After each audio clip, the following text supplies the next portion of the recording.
వికారాబాద్ జిల్లా తాండూరు పట్టణంలోని శాంతినగర్ కాలనీలో హంస గ్రాండ్ హోటల్ మరియు లాడ్జ్ ఏర్పాటుతో శాంతినగర్ కాలనీ అశాంతిగా మారిందని ఆ వార్డు మాజీ మున్సిపల్ కౌన్సిలర్ అనురాధ పేర్కొన్నారు. నేడు మీడియాతో ఆమె మాట్లాడుతూ 2 అంతస్తులకు పర్మిషన్ తీసుకుని 4 అంతస్తుల వరకు అనుమతులు లేకుండా బిల్డింగ్ నిర్మించి ప్రశాంతంగా ఉన్న జనవాసాల మధ్యన హంస గ్రాండ్ పేరుతో హోటల్ మరియు లాడ్జ్ను నిర్మించి శబ్ద కాలుష్యం మరియు పొగ కాలుష్యం, ఆయిల్ దుర్గంధంతో కాలనీవాసులకు అశాంతిని మిగిల్చారని ఆమె ఆరోపించారు. రోడ్డు వైపున ఉండాల్సిన జనరేటర్ను జనవాసాల వైపు నెలకొల్పి పొగ, డీజిల్ వాసన, శబ్ద కాలుష్యం వంటి వాటితో రోజు ప్రజలను ఉక్కిరిబిక్కిరి చేస్తూ రోగాల బారిన పడుతున్నామని పేర్కొన్నారు. జనవాసాల మధ్య ఈ లాడ్జ్ కొనసాగుతుండడంతో పక్క బిల్డింగ్లో నివాసం ఉంటున్న వారికి తీవ్ర ఇబ్బందులు కలుగుతున్నాయని అన్నారు. ప్రజలకు ఇబ్బందులకు కారణమవుతున్న హంస గ్రాండ్ హోటల్ను తొలగించాలని కోరుతూ మున్సిపల్ అధికారులకు విన్నవించినా కూడా పట్టించుకోవడం లేదని ఆమె మీడియాతో వాపోయారు. ప్రజలకు తీవ్ర ఇబ్బందులు కలిగిస్తూ రోగాల బారిన గురి చేస్తున్న హంస గ్రాండ్ హోటల్ను వెంటనే తొలగించి న్యాయం చేయాలని ఆమె అధికారులను, నాయకులను కోరారు.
అనురాధ ఎక్స్ కౌన్సిలర్ నేను ఈ మా శాంతినగర్లో మా సమస్య ఏమిటంటే మేము ఈ హంస గ్రాండ్ హోటల్ లాడ్జ్ కమ్ హోటల్కు జనరేటర్ నుంచి చాలా ఇబ్బందులకు గురవుతున్నాం మేము.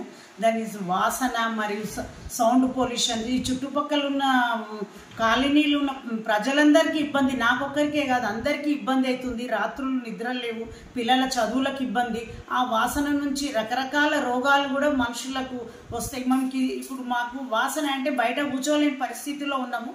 మేము కమిషనర్ గారికి కంప్లైంట్ చేసినాము, ఎమ్మెల్యే గారికి చెప్పినాము. కమిషనర్ గారు, ఎమ్మెల్యే గారు మేము వెళ్ళి కంప్లైంట్ ఇచ్చిన దానికి స్పందించి కమిషనర్ గారు నోటీసులు కూడా పంపించిండు వాళ్ళకు. కమిషనర్ గారు నోటీసులు పంపించినందుకు కమిషనర్ గారికి కూడా ధన్యవాదాలు తెలుపుతున్నా. కానీ మొత్తానికే బంద్ చేపియాలని నేను కమిషనర్ గారిని కోరుకుంటున్నా. కమిషనర్ నోటీసులు ఇస్తే కూడా లెక్క చేయకుండా దాన్ని అదే విధంగా కొనసాగిస్తున్నాడు. వాళ్ళు దాని ముందుకు జనరేటర్ను మార్చుకోగలరని, మార్పించగలడు కమిషనర్ గారిని కోరుతున్నాను. ఇదంతా కాలనీ అందరూ మహిళలు ఉండే ప్లేస్లలో లాడ్జింగ్ కూడా చాలా ఇబ్బందికరంగా అవుతుంది కనుక దానికి ట్రేడ్ లైసెన్స్ కూడా రద్దు చేయాలని కమిషనర్ గారిని కోరుచున్నాను. నేను లాడ్జింగ్ ఇండ్ల మధ్యలో ఉండడం కూడా చాలా మాకు ఇబ్బందికి మహిళలు బయటకు వెళ్ళని పరిస్థితిలో ఉన్నారు లాడ్జింగ్ వల్ల. దీని ట్రేడ్ లైసెన్స్ రద్దు చేయాలని కమిషనర్ గారిని కోరుకుంటున్నాను. శాంతినగర్ కాలనీ ఆల్రెడీ ఇది అందరికి తెలిసిన విషయమే. అందరికి తెలిసిన విషయమే. ఇది స్మెల్ అనేది బంద్ అవుతలేదు, బంద్ చేస్తలేరు. మేమైతే ఇళ్లలో ఉండలేము. ఇక అది పొద్దుసనం ఏమైనా చేసుకోకండి అని చెప్పి పిల్లలు స్కూల్కి వెళ్తున్నారు. సాయంత్రం వస్తే అది స్టార్ట్ అవుతుంది, వచ్చే వాసన వస్తుంది. బంద్ కావడమే లేదు. ఏదో ఒక రోజు బంద్ చేస్తున్నారు, ఒక రోజు చేస్తున్నారు. వాళ్ళు ఇష్టం వచ్చినట్లు చేస్తున్నారు. అది ఎంతవరకు సాధ్యమైనంత వరకు అది దాని గురించి చర్య తీసుకుంటే బాగుంటుందని కోరుకుంటున్నాం. మేము ఏమవుతుంది ఏమని అది బలం లేదు. వాళ్ళకి బలం వాళ్ళ బలం వాళ్ళకున్నది, ఇలా మా బలం మాకుంది. వాళ్ళకి బలం ఇచ్చేటోళ్ళు బలం ఇస్తున్నారు. ఇట్లా అవుతుందా అది దాని పని. ఏమంటే మా దుకాణాల కాడికి వచ్చి అది కొలిసి ఇది కొలిసి ఇది చేస్తున్నారు వాళ్ళంతా.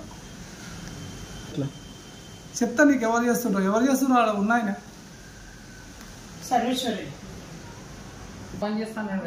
చేయమని చెప్పిన బంద్ చేస్తే వాళ్ళ దాంట్లో ఒక జాబ్ ఇచ్చుకోక చేసుకుంటా పోతా లాడ్జింగ్లో.